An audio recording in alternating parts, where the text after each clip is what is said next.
If you follow me on Instagram and you've seen many of my YouTube videos, you guys understand that I am in that like medium to small range. Like for me, too big of a knife is just something that I normally don't use unless it's the Gunnr by Renegade EDC. That's just in its own kind of demographic.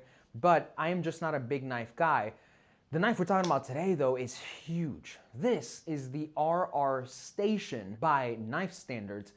It's a massive knife. It is a really big knife for my taste, but it has some very unique features that I can kind of overlook the size because I'm really just enjoying it. So let's go ahead and dive into some specs, and then I'll tell you guys why I think this is actually a really big knife that I would carry and maybe you would too. So on the RR Standard, we're looking at an overall length of 8.7 inches with a blade length of 3.9 inches. For steel, we've got Vanex Super Clean, heat treated at 60 to 61. As for blade ground, we have a really nice and slicey hollow ground blade, and the OEM for this knife is Bestech. So first and foremost, why don't I like big knives? For me, as you all know, I'm a videographer and I don't do much hard use with any of my big knives. I think they're actually just a little too much. Like imagine being on set having to cut like a zip tie or do something and then you just pull out like a knife this big to do that small task. Like to me, for everyday use, it just doesn't make sense. Do I hate big knives? Not at all. I think they all serve their purpose.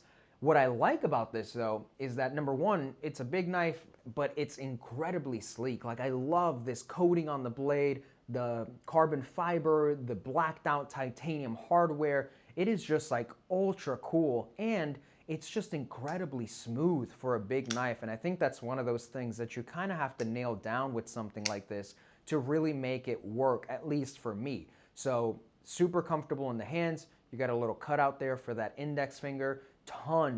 A ton of handle, so you can choke up on this, you can have it down here, you can pretty much do whatever the hell you want with this because you have a whole landing strip of knife to put your hand on, which is sick. Now we got Vanex steel. I normally don't have a lot of knives with Vanex, and I'm not way too familiar with blade steels and the properties of them and etc, etc. But for me, I think it just looks incredibly cool whether he would have used D2, M390, or Vanex. I think he just nailed it with this blade style. Now, another thing that I love dearly is multiple forms of deployment. So you got your thumb stud, you have a front flipper, I think. Maybe it's not a front flipper, but you can definitely front flip it if you wanted to. You have enough clearance and enough blade on there to do so.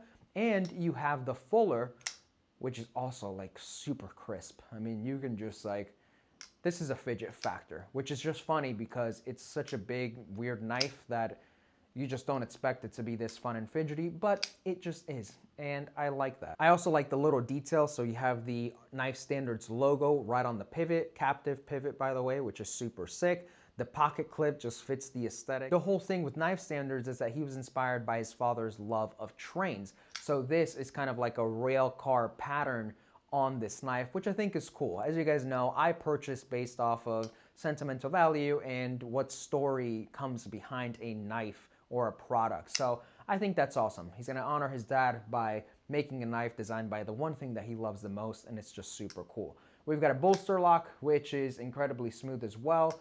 You got great access to it. There's no pinching, there's no nothing there. I mean, it's just extremely well executed by Bestech, and that is super cool. The other cool thing that I noticed is that if you're not vibing with this kind of like blacked out style, you have way more options on the Knife Standards website. I believe I saw one with like a blue carbon fiber and like a satin blade. So it's really cool to see makers put out more models and more variants of certain knives. So that way you can kind of pick what you like and target each demographic. I think that is absolutely awesome. As far as price point goes, you can pick these up for $375. Different variations, different steels. I believe the base price is $375. So in my opinion, not a bad value for what you're getting. You're getting a great steel, a ridiculously smooth knife, multiple forms of deployment, very lightweight for it being such a big knife, and it just looks badass. So if you guys want to pick one up, I'm going to have all the links down below in the comments. Make sure to stop by Knife Standards on Instagram, give them a shout, give them a follow, let them know that Ricky sent you. And that is it, guys. If you enjoyed this style of content, let me know down below in the comments, and I'll catch you guys in the next video.